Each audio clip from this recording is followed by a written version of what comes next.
Christmas is right around the corner, so today I want to tell you about 7 books that are on my Christmas wishlist this year, and maybe they should be on yours too. Since I obviously don't have any of these books here with me, I brought out my trusty tablet and look how pretty it is. And I have all of the books on here to tell you a little bit about all of them. So, first book on my list is Alchemy of Secrets by Stephanie Garber. You probably have heard of the name Stephanie Garber. You should have if you are in the fantasy book community. She's the author of the Caravel series and the Once Upon a Broken Heart series, which I both loved, so of course her new book had to be on my wish list. And it is her adult novel debut, so it's no longer young adult teen stuff, which is also fine, but I'm very excited for this one. It starts with a class in an old movie theater.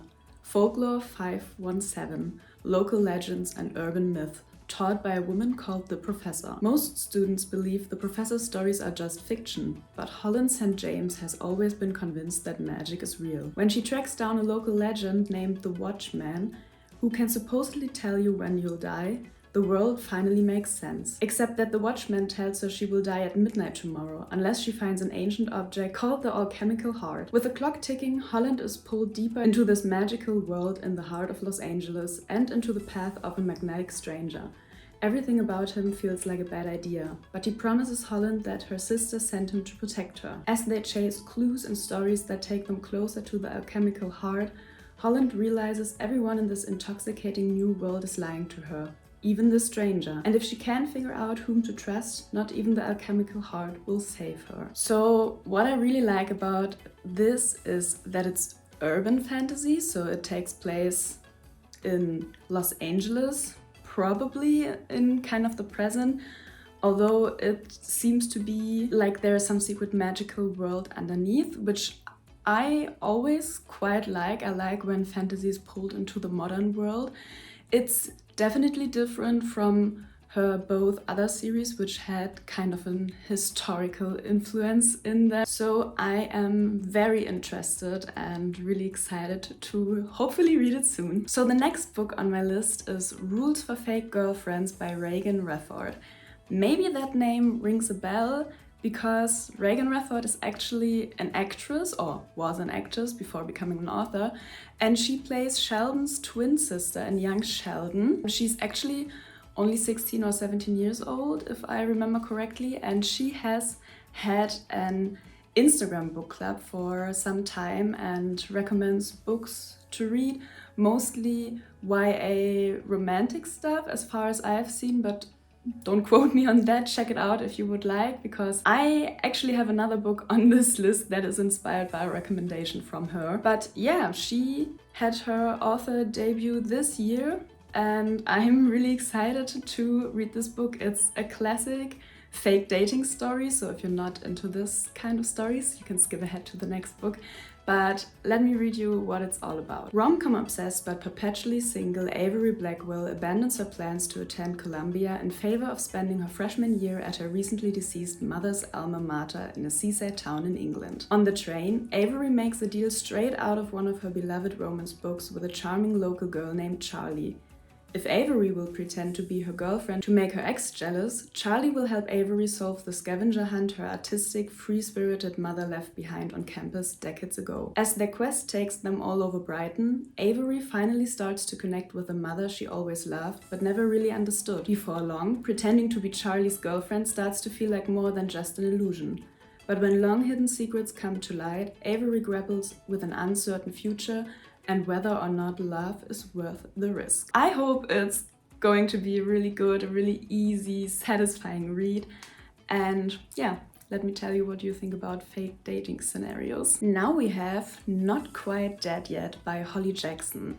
If you like thrillers, I do very much. You may have heard of Holly Jackson, who's the author of A Good Girl's Guide to Murder and many other good books, some of which I have read. Maybe two of which I've read. I haven't read A Good Girl's Guide to Murder yet, to be honest, so maybe that should be on my list too. But her new book is her adult debut and it's about a woman trying to solve her own murder. In 7 days, Jed Mason will be dead. Jed is the daughter of one of the wealthiest families in Woodstock, Vermont. 27 years old and back home, she's still waiting for her life to begin. "I'll do it later," she always says. She has time. Until Halloween night, when she is violently attacked by an unseen intruder, suffering a catastrophic head injury. Doctors are certain that within a week, the injury will trigger a fatal aneurysm. To her parents' dismay, Jet rejects an extremely risky operation in order to guarantee herself at least a few more days. Jet never thought of herself as having enemies, but now, in the 1 week she has left, she looks at everyone in a new light. Her family, her former best friend turned sister-in-law, her ex-boyfriend. As her condition deteriorates, she reconnects with her childhood friend Billy, the only one willing to help her. With Billy at her side, she's absolutely determined to finally finish something. Jet is going to solve her own murder. I love the writing style of Holly Jackson. I think she writes very interesting, very page-turning stories, and I'm very excited to read this one next. Then we have Alchemized by Sen-Lin Yu, which maybe I cannot wait till Christmas to read it and will probably buy it before. It is actually a Harry Potter fanfiction, or it started out as a Harry Potter fanfiction, but since I am likely to give it its own video soon, I will not tell you too much about that. It is marketed as a dark fantasy story, so let me tell you what it is about. There is no one left for you to save. Once a promising alchemist, Helena Marino is now a prisoner of war and of her own mind. Her resistant friends and allies have been brutally murdered, her abilities suppressed, and the world she knew destroyed. In the aftermath of a long war, Palladia's new ruling class of corrupt guild families and depraved necromancers, whose vile undead creatures help bring about their victory, holds Helena captive. According to Resistance records, she was a healer of little importance within their ranks, but Helena has inexplicable memory loss of the months leading up to her capture, making her enemies wonder, is she truly as insignificant as she appears, or are her lost memories hiding some vital piece of the Resistance final gambit? To uncover the memories buried deep within her mind, Helena is sent to the High Reef, one of the most powerful and ruthless necromancers in this new world. Trapped on his crumbling estate, Helena's fight to protect her lost history and to preserve the last remaining shreds of her former self is just beginning. For her prison and captor have secrets of their own. Secrets Helena must unearth, whatever the cost. It sounds very promising. I actually have read the fanfiction, so I kind of knew how it's going to go, but I'm still excited to read it. Please tell me in the comments if you are a Harry Potter fan and if you are in the fanfiction world of all this. Do you recognize the fanfiction it's based upon, or do you at least recognize the theme behind it? The next book is Nobody in Particular by Sophie Gonzalez, and this is actually the book that I talked about. That is one of Reagan Rafford's book club picks, which sounded very intriguing to me, and I just saw that it's 99 cents on Kindle right now, so I'm definitely going to buy this after this video and cross it out from my list. I have enough books that can replace it, so it's not really a problem. It's a sapphic romance novel. Again, when Dani joins an all-girls boarding school on a music scholarship, she expects to be an outcast among her wealthy classmates, especially the gorgeous Princess Rose. After a royal scandal lost her the trust of both her country and her best friend, Rose can't afford any distractions, even her beautiful new classmate Dani. But resisting temptation is harder than it looks. As Rose and Dani fall for each other, rumors swirl, and the girls are forced to hide their forbidden romance, because if the palace ever finds out, they will do whatever it takes to separate Rose and Dani forever. It kind of, very loosely has the same vibe as Red, White and Royal Blue, which is one of my all-time favorite romance books. So that's what kind of drew to me. Also, like, the forbidden romance theme is also a classic. The next book is also on here because of the author. It's Wild Reverence by Rebecca Ross.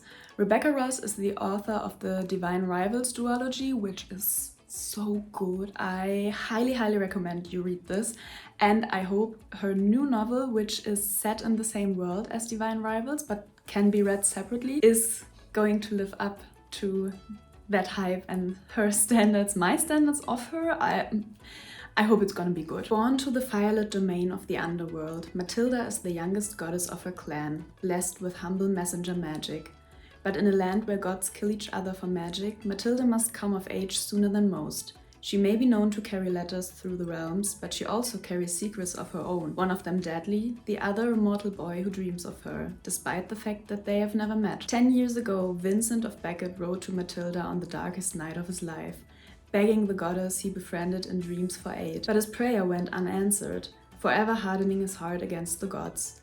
That is, until the same goddess comes tumbling through his window, bearing a letter to change both their destinies. For Matilda and Vincent are tangled together by threads of fate and the promise of a future beyond dreams, one that might rewrite the dark, blood-soaked ways of the gods, or end them. So I won't say too much to not spoil Divine Rivals if you haven't read them, but I'm very excited to see how this plays out and if there will be any Easter eggs tying it back to Divine Rivals, although this is set before the events of Divine Rivals. Last book and second of the horror thriller category, which I really like, is When We Were Monsters by Jennifer Niven.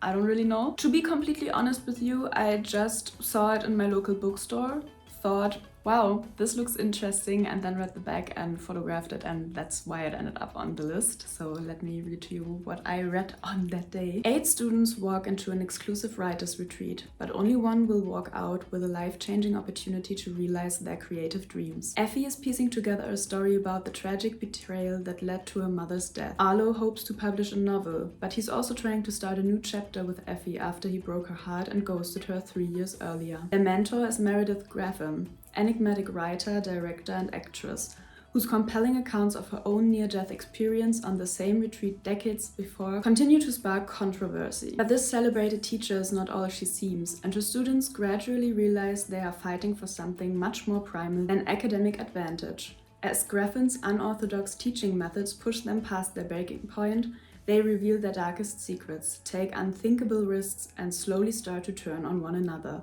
But Graffin never expected they would turn on her. So that's it. I could put many more books on my Christmas wishlist, and there are definitely more books in my Amazon wishlist account. But these are the ones I picked for you, and I am very excited to hear what you think about them. Was there a book that you liked? Do you want to hear recommendations of different genres than the ones I explored? Please tell me in the comments, and also tell me what is your #1 book on your Christmas wishlist this year. And with that, this is the end of the video. Please consider following me on Instagram and TikTok, which are both linked in the description below. And please also consider to subscribe to this channel if you like the video. Also like the video if you're at it. And I hope I'll see you in the next one. Bye!